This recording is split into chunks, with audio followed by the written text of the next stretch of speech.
الحمد لله الذي أعلى منزلة المؤمنين بكريم خطابه ورفع درجة العالمين بمعاني كتابه وخص المستنبتين منهم بمزيد الإصابة والثواب والصلاة والسلام على أبي حنيفة وأحبابه اما بعد فاعوذ باللہ من الشیطان الرجیم بسم اللہ الرحمن الرحیم الا ان اولیاء اللہ لا خوف علیہم ولا هم يحزنون الذین آمنوا وكانوا يتقون صدق اللہ وصدق رسول اللہ النبی الامین المتین الکریم ونحن علی ذلک لمن الشاہدین والحمد للہ رب العالمین۔ بارگاہ رسالت مآب وآلو اصحاب رسالت مآب، حضور رحمت عالم فخر آدم و بنی آدم،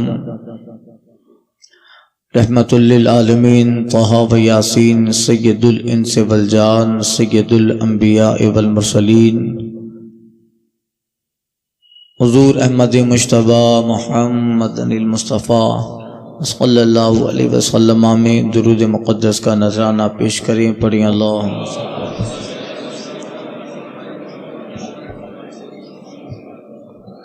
صلاۃ و سلام علیک یا سیدی حبیبی یا رسول اللہ۔ امام اہل سنت فاضل بریلوی حضور سیدی سرکار اعلی حضرت علیہ رحمت و رضوان فرماتے ہیں، طلب کا منہ تو کس قابل ہے یا غوث، طلب کا منہ تو کس قابل ہے یا غوث، تیرا کرم شامل ہے یا غوث، دہائی یا محی الدین، دہائی بلا اسلام پہ نازل ہے یا غوث، رضا کا خاتمہ بالخیر ہوگا اگر تیری رحمت شامل ہے یا غوث۔ گزشتہ بیان میں سرکار غوث اعظم رضی اللہ تعالیٰ عنہ کے بچپنے اور کچھ کرامتیں عرض کی۔ ان دنوں 6 پروگرام میرے سکہ میں ہیں تو مجھے جلدی نکلنا ہوتا ہے، کچھ حضرات کہتے ہیں کچھ سناتے نہیں، پھر بھی پونا گھنٹہ تو ہو ہی جاتا ہے۔ اس کے بعد 7ویں تقریر سے 11ویں تقریر ابھی کا جو ہے وہ باقی سود سمیت آپ کو واپس کر دوں گا انشاءاللہ۔ پھر 10 بجے تک بیان ہوگا، 10:15 بجے 10:30 بجے تک، پھر میرا جہاں بیان ہے وہ 11 بجے شروع کرنا ہے انشاءاللہ۔ تو ابھی ذرا آپ کمپرو کر لیجئے، میرے ساتھ سمادھان کر لیجئے اس بات میں۔ وہاں بھی جلدی شروع ہوتا ہے پروگرام، 6 کے بعد 7واں پروگرام اور 11 تک، پھر آپ چاہو گے تو انشاءاللہ 11 بجے تک سناؤں گا۔ اللہ تعالیٰ ان سارے بیانات ہمارے لیے غوث پاک کے ذکر کو ذریعہ نجات بنا دے، اور ان کا ذکر ہی ہماری روح کی غذا ہے۔ اعلی حضرت امام اہل سنت فرماتے ہیں، جو ذکر تیرا کرے ذاکر ہے یا غوث، تصور جو باندھے وہ شاغل ہے یا غوث۔ گزشتہ بیان میں عرض کیا، سرکار بغداد کا بچپنا اتنا بے مثال تھا کہ اس دور میں بچپنے ہی میں اللہ تعالیٰ نے آپ کو شہرت عطا فرمائی اور آپ مشہور ہو گئے، صرف ایران جیلان ہی نہیں بلکہ آس پاس کے ملکوں میں، مدینہ، حجاز، شام و فلسطین تک آپ کے چرچے ہونے لگے کہ جیلان میں اشراف سادات میں ایک بچہ پیدا ہوا ہے جو باکمال ہے، بے مثال ہے۔ اللہ تعالیٰ جب کسی بندے سے کام لینا چاہتا ہے تو اس میں وہ ساری چیزیں بچپن ہی میں ودیت کر دیتا ہے۔ کل کا بیان یہی تھا، جسے بڑے ہو کر کچھ کام کرنا ہے اللہ تعالیٰ بچپن ہی میں ان میں وہ ساری چیزیں ودیت کرتا ہے۔ اور حوالے میں امام بخاری کا ذکر میں نے کیا تھا کہ بڑے ہو کر اتنی زبردست کتاب بخاری شریف لکھنے والے ہیں، تو بچپنا اتنا بے مثال بنایا کہ 7 سال کی عمر میں 17,000 حدیثیں امام بخاری کو یاد ہو گئی۔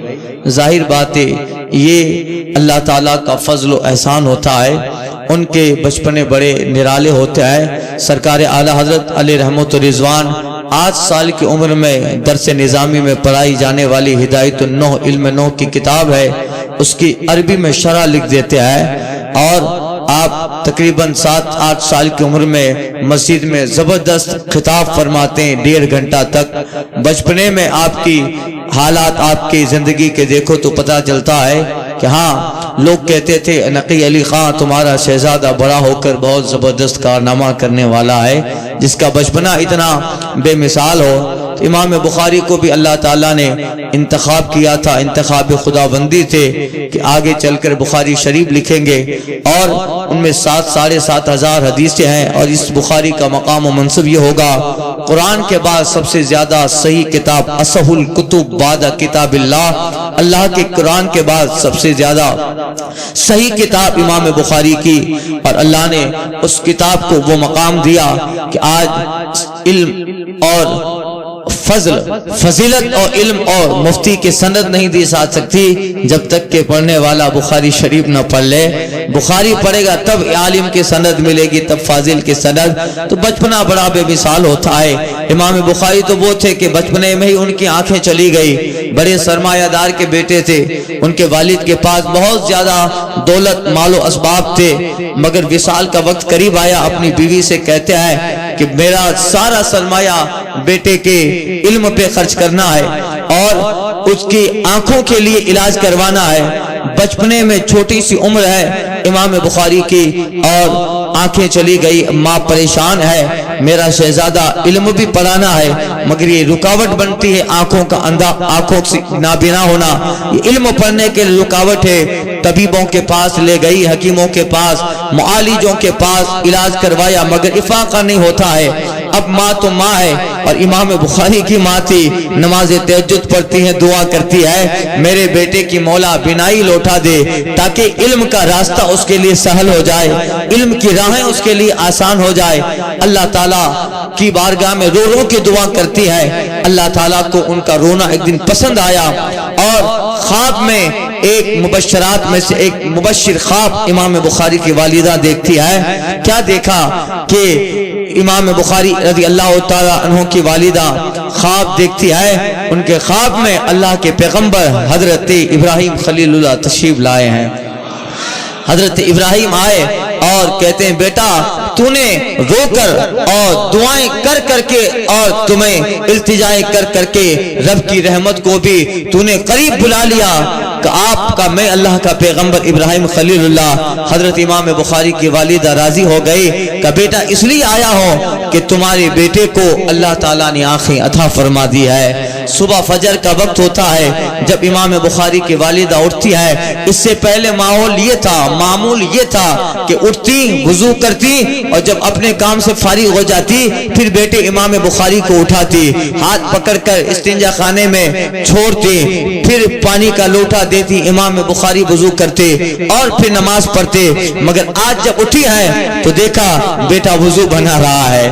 اللہ اللہ، آج معمول الگ ہے۔ پوچھتی ہے بیٹا اتنی رات میں اتنا زبردست انقلاب کیسے آ گیا؟ امام بخاری کہتی امی جان جو بزرگ جو پیغمبر جو ابراہیم خلیل اللہ رات کو آپ کے خواب میں آئے تھے، جاتے جاتے کرم والا ہاتھ میری آنکھوں پہ لگا کے گئے ہیں۔ اللہ تعالیٰ نے آنکھیں لوٹا دی۔ اب امام بخاری کے لیے راستے آسان ہو گئے، امام بخاری کے لیے علم کی راہ آسان ہو گئی۔ 17,000 حدیثیں 7 سال کی عمر میں یاد کر لیتے ہیں، اور مصطفیٰ جان رحمت کی احادیث کا اتنا زبردست ذخیرہ یاد کیا۔ راوی لکھتے ہیں، علماء بیان فرماتے ہیں کہ تقریباً 3 لاکھ حدیثیں امام بخاری کو ازبر تھی، اور انہوں نے چاہا کہ امت کے حوالے سرمایہ کیا جائے۔ اے بخاری تم چلے جاؤ گے اور یہ سارا سرمایہ تمہارے سینے میں رہ جائے گا، کون اس سے مصطفیٰ جان رحمت کے امتی اس سے فائدہ نہ اٹھا پائیں گے۔ لہذا ان ساری احادیث کے ایک کتابی شکل میں جمع کیا جائے۔ امام بخاری مدینہ پہنچے، مصطفیٰ جان رحمت کے روزہ کے سامنے بیٹھ گئے۔ اب اتنی ساری حدیثیں 3 لاکھ یاد ہیں، ان 3 لاکھ حدیثوں کو اگر کتاب میں جمع کریں گے زبردست کتاب ہو جائے گی۔ اس لیے امام بخاری مصطفیٰ کے روزہ کے سامنے بیٹھ گئے اور استخارہ کر رہے ہیں۔ ان جتنی احادیث انہیں یاد ہے ان میں سے چن چن کر حدیثیں لکھ رہے ہیں، اور لکھنے سے پہلے استخارہ کرتے ہیں، یا رسول اللہ اس حدیث کو میں اپنے کتاب میں جمع کروں نہ کروں، یہ حدیث صحیح ہے کہ نہیں ہے، اس حدیث کا مقام حدیث میں کیا ہے، یہ استخارہ کرتے ہیں۔ ہر حدیث لکھنے سے پہلے وضو کرتے ہیں، 2 رکعت نماز نفل پڑھتے ہیں، سوتے ہیں۔ خواب میں مصطفیٰ کہتے ہیں بخاری لکھو یہ میں نے ہی کہا ہے، لکھو یہ میں نے ہی کہا ہے، لکھو یہ میں نے کہا ہے۔ آپ اندازہ لگاؤ تقریباً 7,500 حدیثیں امام بخاری نے اپنی کتاب بخاری میں جمع فرمائی۔ پتہ چلا اتنی مرتبہ مصطفیٰ نے امام بخاری کو اشارہ فرمایا۔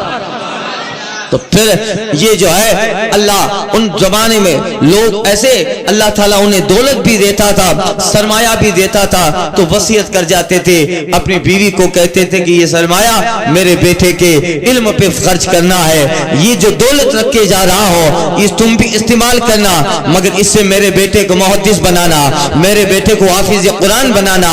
یعنی ان باپ کو بھی آخرت کا سوال ہوتا تھا، وہ باپ بھی جانتے تھے اولاد دنیا میں فتنہ ہے، انما المال والبنون فتنہ، اللہ فرماتا ہے مال و اولاد آزمائش ہے، مگر جو اللہ کا خوف جن کے دل میں، آخرت کا تصور جن لوگوں کے دل میں ہوتا ہے، وہ اگر موت کی گھڑی بھی ہوتی ہے اپنے سرمایہ کا حساب کر کے اپنی بیوی اپنے گھر والوں سے وصیت کرتے ہیں میرا سارا پیسہ میرے بیٹے کے علم قرآن، علم شریعت، علم دین میں خرچ کیا جائے۔ اور وہ مائیں بھی ایسی ہوتی تھی، اقبال نے جن کا خطبہ پڑھا ہے، وہ مائیں تھی جن کی گود میں اسلام پلتا تھا، وہ مائیں تھی جن کی گود میں اسلام پڑتا تھا۔ اسی نور غیرت سے انسان نور کے سانچے میں ڈھلتا تھا، وہ بھی اپنے بیٹے اپنے اولاد کے علم اور تعلیم کی فکر میں رہتی تھی۔ نتیجہ یہ نکلتا تھا ماں کی محنت رنگ لاتی تھی، دنیا کو کوئی امام شافعی کی شکل میں ہیرا مل رہا ہے، دنیا کو کوئی حسن بن عطا کی شکل میں ہیرا مل رہا ہے۔ ان ماؤں کی محنت تھی کہ دنیا کو کوئی سفیان ثوری جیسا محدث مل رہا ہے، ان ماؤں کا نتیجہ تھا دنیا کو محدث ربیہ رائے جیسا عظیم محدث مل رہا ہے۔ ماؤں نے اتنی زبردست اپنی اولاد کے پیچھے خدمتیں کی تھی کہ انہی کی محنتوں کا نتیجہ ہے دنیا میں محدثین پیدا ہوئے، ان کی محنت سے دنیا میں مصطفیٰ کے علم حدیث پھیلتا گیا۔ حضرت عبد الرحمن طوئی رحمت اللہ تعالیٰ علیہ ایک بہت بڑے بزرگ ہیں، جہاد میں جانا تھا، جانے لگے، اپنی بیوی کو 40,000 چاندی کے سکے دیتے ہیں اور کہا دیکھ یہ میں جا رہا ہوں مگر یہ سارا سرمایہ میرے بیٹے کے علم حدیث پہ خرچ کرنا۔ جنگوں کا دور ہوتا تھا اور جہاد کا دور تھا۔ حضرت عبد الرحمن طوئی رحمت اللہ تعالیٰ علیہ جو عبد الرحمن مدنی سے مشہور ہے چلے گئے، مگر دور ایسا تھا جہادوں کا، ایک ملک فتح کیا، دوسری جگہ بورڈر پہ جانا ہے، وہاں سے تیسری جگہ بورڈر پہ جانا ہے۔ روایتوں میں لوگ علماء بیان کرتے ہیں کہ اسی طرح جنگوں کے دور میں رہے، تقریباً 30 سال حضرت عبد الرحمن نے جہاد میں گزار ڈالے۔ گھر میں تو لوگ سمجھتے تھے اب تو انتقال ہو گئے ہوں گے، کسی جگہ جہاد میں گئے ہوں گے اور شہادت کا جام پی گئے ہوں گے، شہادت حاصل ہو گئی ہوگی۔ 30 سال کے بعد جب قائد اور سپہ سالار کی طرف سے جو ہے اجازت ملتی ہے، واپس حضرت عبد الرحمن مدنی اپنے دیار مدینہ میں آتے ہیں۔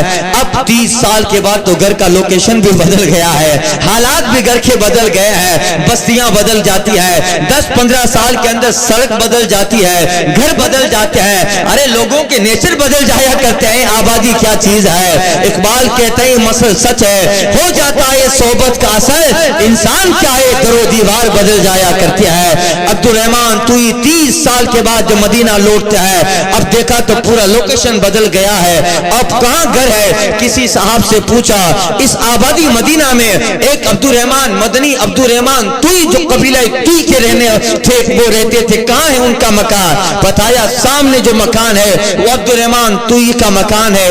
جب حضرت عبد الرحمان توئی وہاں پہنچے، اپنے مکان کے دروازے پر ایک 25-30 سال کے جوان کو بیٹھا ہوا پایا۔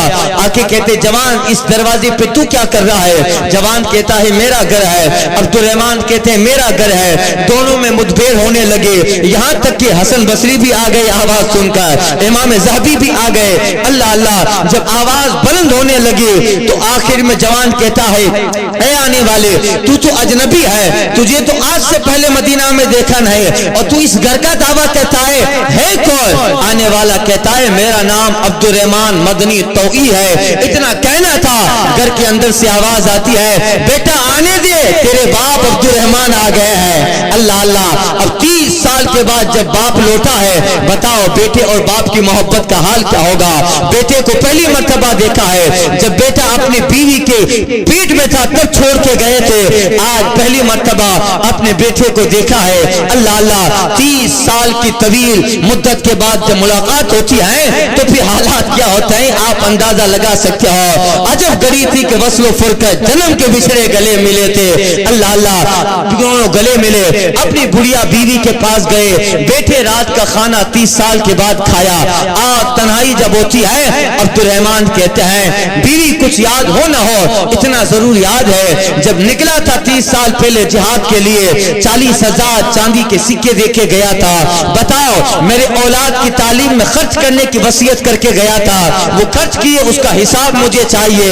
اللہ اللہ، وہ بیوی بھی ایسی تھی، شوہر نامدار، آپ کی عزت سلامت رہے، بس رات کا موقع دیجئے، صبح آپ کو آپ کے 40,000 چاندی کے سکوں کا حساب میں دینے والی ہو۔ اللہ اللہ، صبح ہوئی اور سپیدہ سحر جیسے وقت فجر ہوتا ہے، مسجد نبی سے آذان کی صدائیں آتی ہے، خرامہ خرامہ اہل مدینہ مسجد نبی میں پہنچتا ہے۔ نماز فجر ختم ہوئی، نماز فجر کے بعد عبد الرحمان توئی جنت کی کیاری کے پاس سامنے بیٹھے ہیں اور ورد و وظائف میں مشغول ہیں۔ دیکھا مسجد کا مؤذن آیا، اس نے جنت کی کیاری کے قریب ایک چادر بچھا ڈالی، ایک چھوٹا سا ٹیبل لگا دیا، پوچھا کیا ہوا؟ کہ یہاں درس لگا کرتا ہے، حدیث کا درس ہوگا۔ دیکھا تو بڑے بڑے محدثین آئے، بڑے بڑے لوگ مدینہ کے آئے، بیٹھ گئے، اب استاد کا انتظار ہے، استاد آنے کی دیر ہے۔ جیسا دیکھا تو باب صدیق سے ایک جوان نمودار ہوتا ہے جس کے چہرے پہ چادر ہے، آ گیا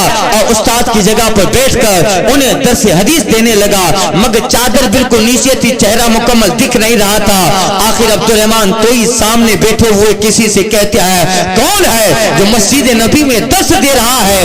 کون ہے جس کے پاس اتنے بڑے بڑے محدث پڑھ رہے ہیں؟ اللہ اللہ، جس سے پوچھا جواب دینے والا جواب دیتا نہیں معلوم، عبد الرحمان مدنی کا لڑکا محدث ربیہ رائے ہے۔ اللہ اللہ، اتنا کہنا تھا، حضرت عبد الرحمان کا سینہ چوڑا ہو گیا، فوراً گھر پہ گئے، بیوی سمجھ گئی مسجد نبی کا حال دیکھ کے آئے ہیں، مسجد نبی کے سارے حالات دیکھ کے آئے ہیں۔ اس سے پہلے کہ عبد الرحمان توئی کچھ بولے، بیوی کہتی ہے بتاؤ 40,000 چاندی کے سکے کا حساب دوں؟ کہا نہیں، سمجھ گیا۔ بیوی کہتی ہے اللہ گواہ ہے، میں نے وہ سارا سرمایہ تمہارے بیٹے کے علم حدیث پہ خرچ کیا، بتاؤ اس باپ کا حال کیا ہوگا جس کا بیٹا مسجد نبی میں درس دے رہا ہو؟ اس باپ کا سینہ کیسا چوڑا ہو گیا ہوگا جس کا بیٹا مصطفیٰ کی مسجد میں بیٹھ کر قال اللہ و قال رسول کہہ کر مصطفیٰ کی حدیث کا ذخیرہ بھی خیر رہا ہو؟ وہ باپ دنیا کا خوش قسمت باپ ہوگا جس کا بیٹا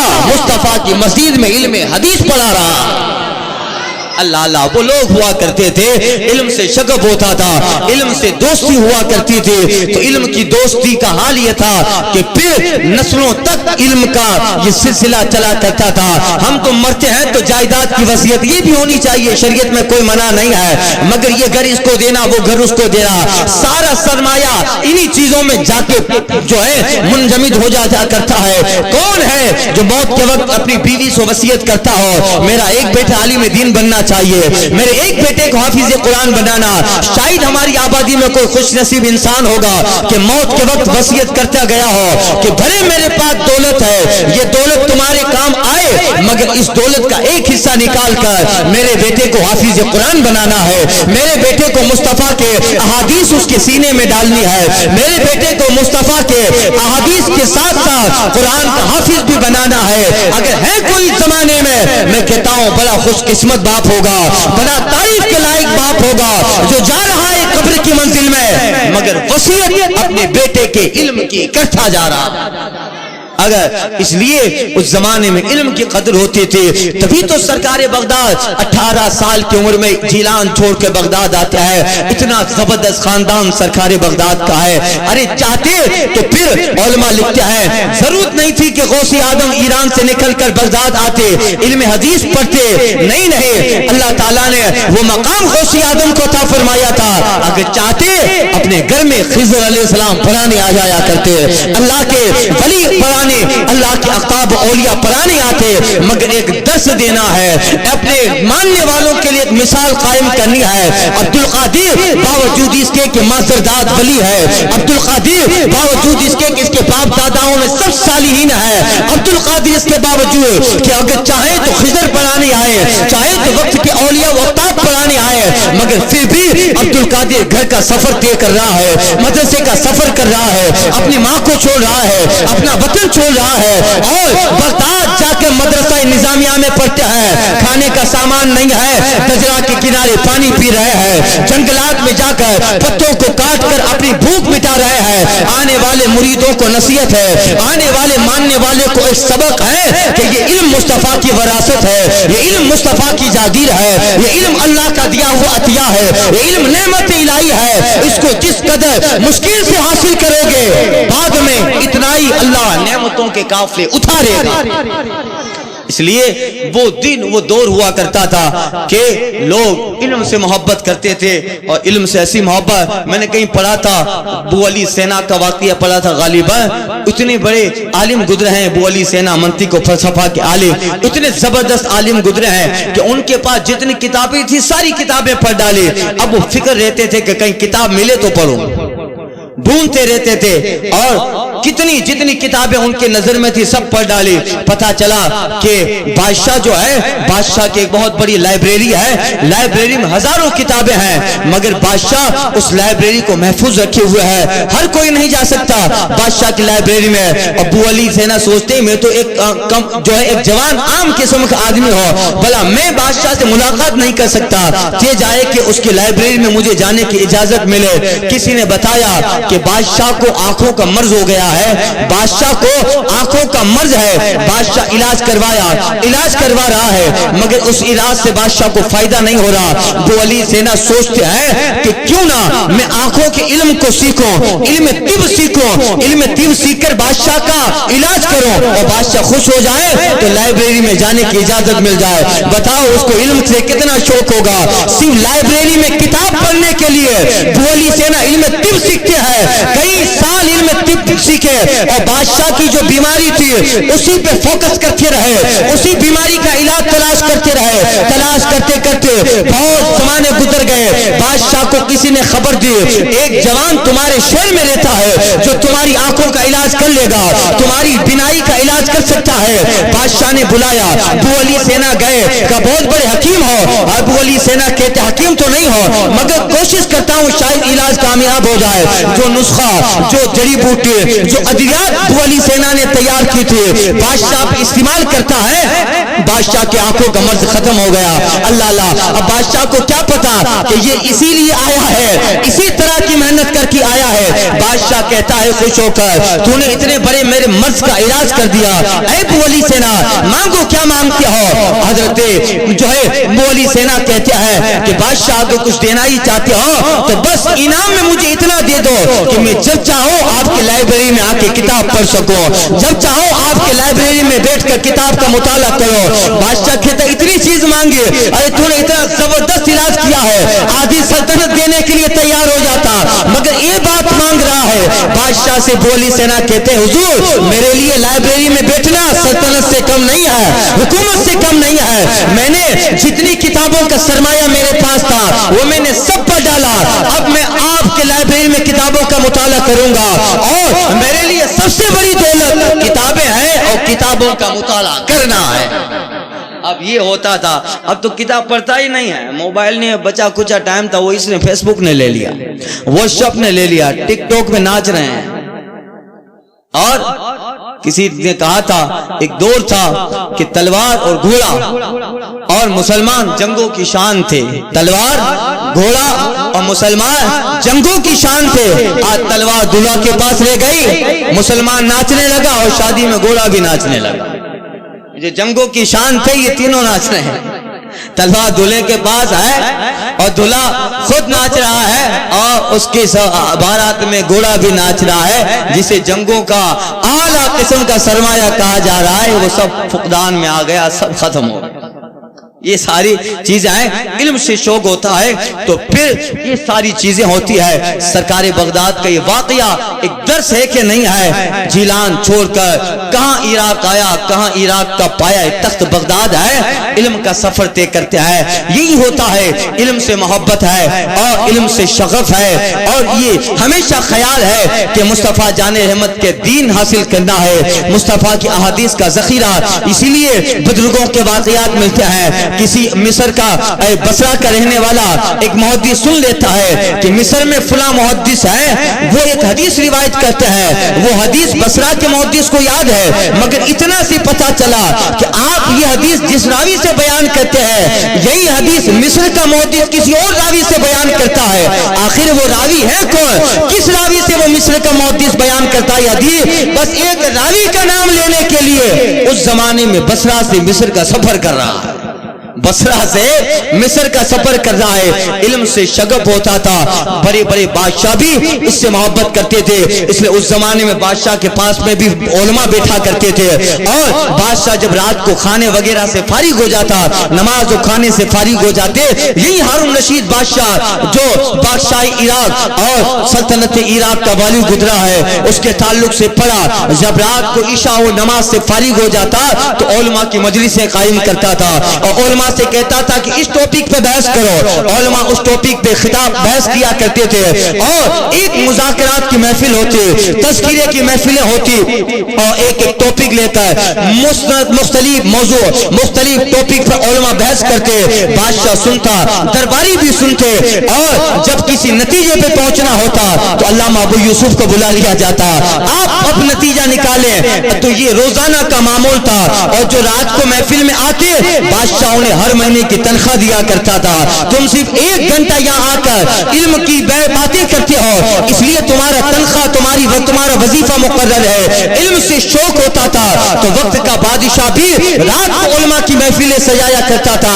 اب یہ ساری چیزیں ختم ہو گئی، وہ دن ہوا ہوئے کہ پسینہ گلاب تھا، جب ان کے دامن کی خوشبو سے معطر میرا جہاں تھا، وہ دور ختم ہوتا گیا، انٹرنیٹ نے اس دور کو ختم کر دیا، موبائل پہ واٹس ایپ اور فیس بک نے ختم کر دیا، ٹک ٹاک پہ ناچ گانوں نے ختم کر دیا، اب علم کے شغف کہاں ہے؟ کہیں پتا چلا کہ درس حدیث ہو رہا ہے، مشکل سے لوگوں کو جمع کرنا پڑتا ہے، پتا چلا کہ تفسیر قرآن کی مجلس ہو رہی ہے، مشکل سے لوگوں کو دعوتیں دینی پڑتی ہے، اور آنے والوں کو تعریف کرنی پڑتی ہے کہ آپ آئے ماشاءاللہ، آپ آئے اچھا ہوا، تاکہ وہ دوبارہ آئے، تب جا کے 10-15 لوگ 50 لوگ جمع ہو جاتے ہیں۔ علم سے شغف نہ رہا، اہمیت علم نہ رہے، مصطفیٰ کی احادیث کا وقار نہ رہا، تعلیم قرآن تفسیر قرآن کی اہمیت دماغ میں نہ رہی، تو پھر بازار بھرے ہیں مگر مجلس سنسان نظر آ رہی ہے، بازار بھرے پڑے ہیں مسجد سنان ویران نظر آ رہی ہے، بازار چوک چکلے پہ لوگوں کو پیر رکھنے کی جگہ نہیں ہے مگر مسجدیں ویران ہے، علماء کی مجلسیں ویران ہے، علماء کی محفلیں ویران ہے۔ ارے خود علماء ویران ہوتے چلے گئے ہیں، ان کی عزتیں کرنا چھوڑ دیا، وہ جس مقام کا ہے، وہ جس منصب کا ہے، نیابت مصطفیٰ اس کے پاس، وراثت مصطفیٰ اس کے پاس ہے، مگر ایک ڈی ایم کو تو کرسی دیتا ہے مگر عالم کی وہ عزت نہیں کرتا ہے، گاؤں کے ایک عامل ایم ایل اے کو تو شہر کی عزت دیتا ہے، وہ عزت عالم کو نہیں دیتا ہے، اس کے گھر پہ دعوت ہے، گنڈا پہلے کھائے گا، قذاق پہلے کھائے گا، اور جوائنٹ ڈاکو قسم کا پہلے کھائے گا، دادا قسم کا پہلے کھائے گا، بچے گا وہ دارالعلوم رضویہ میں جائے گا، کھانا بچے گا وہ دارالعلوم انوار خواجہ میں جائے ہوگا، اور اگر عالم آ گیا اس کو عام لوگوں کے ساتھ بٹھانا ہے، ڈاکو کی اتنی عزت، گنڈے کی اتنی عزت، مگر مصطفیٰ کے نائب کی اتنی عزت نہیں۔ ظاہر بات ہے وقار علم ختم ہو گیا۔ بادشاہ ہارون رشید جا رہا تھا، امام احمد بن حنبل اس کے پاس بادشاہ ہارون رشید کا لڑکا پڑھ رہا تھا، علم حدیث پڑھ رہا تھا۔ ہارون رشید جب گزرا، میرا بیٹا امام احمد بن حنبل کو وضو کروا رہا ہے، پانی بہا رہا تھا، حضرت امام احمد بن حنبل وضو کر رہے تھے۔ بادشاہ آیا، اپنے بیٹے کو بلا کر زوردار تماچا لگاتا ہے، لوگ پریشان ہو گئے۔ ہارون رشید کا بیٹا، بادشاہ بغداد کا بیٹا، بادشاہ عراق کا بیٹا، شہزادہ تو شہزادہ ہوا کرتا ہے، مگر دیکھیں علم سے محبت۔ بادشاہ اپنے بیٹے کو زناتے دار تماچا لگا کر کہتا ہے تو یہ ابھی تک استاد کی خدمت کرنا نہیں آیا؟ ارے صرف پانی دے رہا ہے، پیر استاد دھو رہے ہیں، استاد فری رہے، پانی بھی تو ڈال، اپنے ہاتھ سے پیر دھلا، اپنے ہاتھ سے ہاتھ دھلا، تب جا کے استاد کی خدمت کا حق ادا ہوگا۔ یعنی علم کی اہمیت ایسی تھی کہ وقت کا بادشاہ اپنے بیٹے کو امام احمد بن حنبل کی تعظیم کے لیے تنبیہ کر رہا۔ یہ ساری چیزیں تھی، مگر اب جو ہے یہ سب چیزیں ہیں، اپنے بیٹے کو ایڈوکیٹ بنانے میں بڑی فکر ہے، مگر عالم بنانے کی فکر بے شک وہ بھی بنانا چاہیے۔ میں خود اس چیز کا بہت اس پہ زور دیتا ہوں کہ دنیاوی تعلیم بہت ضروری ہے، education most important for everybody, سب کے لیے تعلیم بہت ضروری ہے۔ Without that we can not reach end at any platform, اس کے بغیر ہم کسی بھی نتیجے پر نہیں پہنچ سکتے ہیں، اس لیے بہت ضروری ہے۔ مگر دین کی اہمیت بڑی ہے، مصطفیٰ کی حدیث کی اہمیت بڑی ہے، قرآن کی علم کی اہمیت بڑی ہے، علم مصطفیٰ کی اہمیت بڑی ہے، اور جس دل میں یہ سرمایہ آ جاتا ہے خداوندی نعمتوں کا اس بندے پہ نزول ہوا کرتا ہے۔ بادشاہ بغداد ہے، اعلان کرواتا ہے، بادشاہ اپنے شہزادے کا نکاح کرنا چاہتا ہے، مگر اس عورت سے نکاح کرے گا جو بچی حافظہ قرآن ہو، جو بچی حافظہ قرآن ہو، اس سے نکاح کرے گا، نکاح بادشاہ اپنے بیٹے کا کروائے گا۔ اب بغداد ہے، اللہ اللہ، بادشاہ اپنے وزیر سے اپنی خواہش کا اظہار کرتا ہے، وزیر نے سارے بغداد و کوفہ و آس پاس کی آبادیوں میں اعلان کروا دیا شہزادے کا نکاح ہونے جا رہا ہے، مگر نکاح کے لیے بادشاہ کو ایسی بہو چاہیے جو قرآن کی حافظہ ہو، قرآن یاد ہو۔ لہذا رات کو مغرب جب ختم ہو جائے عشاء، تو اے لوگوں اپنے گھر کے دروازے کے بعد ایک چراغ چھوڑ دینا جلتا ہوا، جس گھر میں ایک حافظہ قرآن بچی ہے وہ ایک چراغ جلے کی جلتا ہوا دروازے پہ چھوڑے، جس میں دو حافظہ قرآن ہے وہ دو جلتے ہوئے چراغ کو چھوڑ ڈالے۔ اب اعلان ہوتا ہے، سب چاہتے ہیں کہ ہماری بیٹی حافظ قرآن ہے، اس کا نکاح بادشاہ کے بیٹے سے ہو جائے، اور اعلان ہے کہ جس گھر میں کنواری لڑکی حافظ قرآن ہے وہ رات کو شام کے وقت اپنے گھر کے آنگن میں چراغ جلتا ہوا چھوڑ دے۔ یہ چراغ اس بات کی طرف اشارہ ہے کہ اس گھر میں حافظ قرآن ایک کنواری لڑکی رہ رہی ہے۔ اللہ اللہ، سب اعلان ہوا۔ رات کو جب بادشاہ نکلتا ہے تو دیکھا بغداد و کوفہ آس پاس کے جتنے مکان ہیں سب مکانوں پہ ایک ایک دو دو چراغ جل رہے ہیں۔ اللہ اللہ، بادشاہ حیران ہو گیا، ہر گھر میں حافظ قرآن ہے، ہر گھر میں بچی قرآن کی حافظہ ہے۔ اللہ اللہ، بادشاہ کنفیوز ہو گیا، اب کیا کیا جائے؟ اب بادشاہ کا وزیر مشورہ دیتا ہے، حضور یہ تو قرآن کی بات تھی، ایک حدیث کی کتاب ہے جس کو امام محمد نے نقل کیا ہے، جس میں تقریباً 5000 سے زیادہ حدیث ہے، جس کو موطا امام محمد کہا جاتا ہے۔ حضور اتنی زبردست قرآن حدیث کی وہ کتاب ہے، اب اعلان کروا دو کہ جس کنواری لڑکی جس گھر میں بچی ہے اس بچی کو امام محمد کی یہ مسند، امام محمد کی کتاب موطا امام محمد جسے یاد ہوگی، بادشاہ اپنے شہزادے کا نکاح اس سے کروائے گا۔ اعلان ہوتا ہے، اور اعلان کے بعد جب دوسرے دن بادشاہ اپنے سپاہی وزیر کے ساتھ نکلتا ہے تو آدھے سے زیادہ بغداد روشن نظر آ رہا ہے، آدھے سے زیادہ بغداد کے گھروں آنگن اور دروازوں پہ چراغ جل رہے ہیں۔ بادشاہ سوچتا ہے آخر اتنا علم پھیلایا کس نے، یہ نورانیت بغداد کو بخشی کس نے؟ وزیر کہتا ہے بادشاہ آپ تو سال میں ایک مرتبہ گھر سے باہر نکلتے ہیں، یہ سب ابو حنیفہ کے درس کا کمال ہے، یہ سب امام اعظم کے درس کا کمال ہے، اور یہ سب کوفہ میں رہنے والے جناب مولا کائنات علم کا کمال ہے کہ جہاں بیٹھ کر مصطفیٰ کے علم کو ایسا پھیلایا۔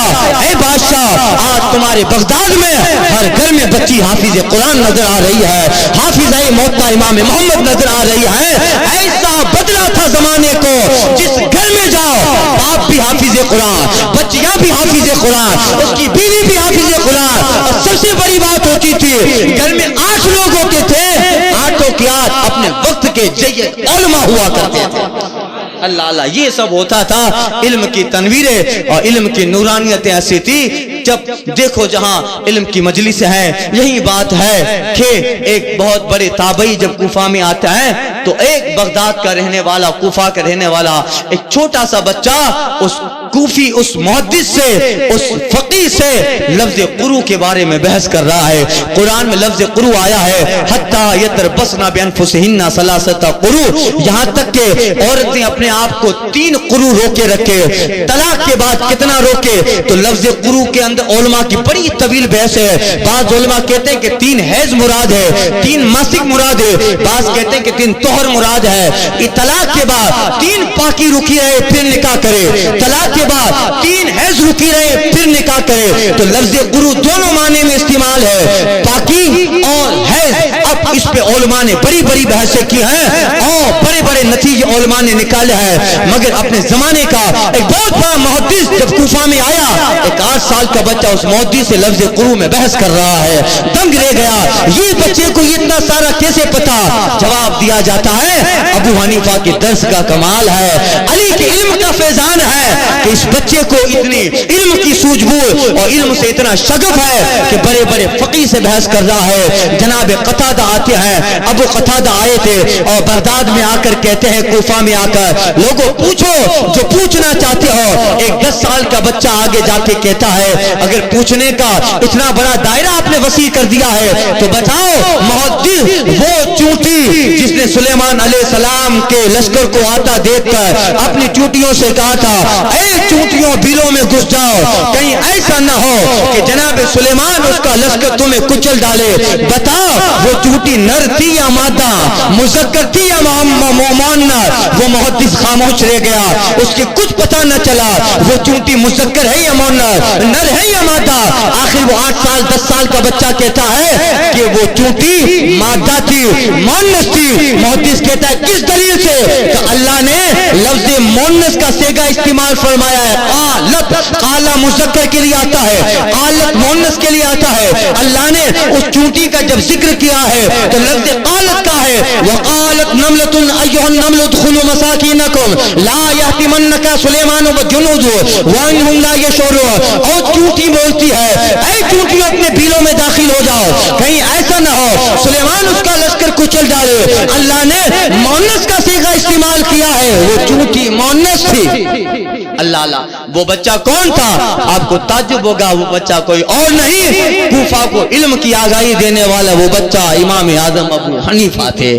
اللہ اللہ, یہ سب علم سے محبت ہوتی ہے, یہ سب چیزیں ہیں. اقبال کہتے ہیں علم سرمایہ افتخار ہے, علم سرمایہ افتخار ہے, علم ہی نور کا مینار ہے. تو یہ اس کی بڑی اہمیت ہے. اسی اہمیت کو سرکار بغداد بتا رہے ہیں. جیلان چھوڑ کے 18 سال کی عمر میں بغداد کا سفر طے کر رہے ہیں اور مدرسہ نظامیہ میں جب پڑھتے ہیں ایسا پڑھا ایسا پڑھا ایسا پڑھا کہ خود قصیر غوثیہ میں غوثی اعظم فرماتے ہیں درست العلم حتی صرت قطبہ ونلت السعادہ من مولا الموالی. غوثی اعظم کہتے ہیں عبد القادر پڑھتا رہا, عبد القادر پڑھتا رہا, عبد القادر پڑھتا رہا حتی صرت قطبہ, یہاں تک کہ پڑھتے پڑھتے وقت کا قطب بن گیا.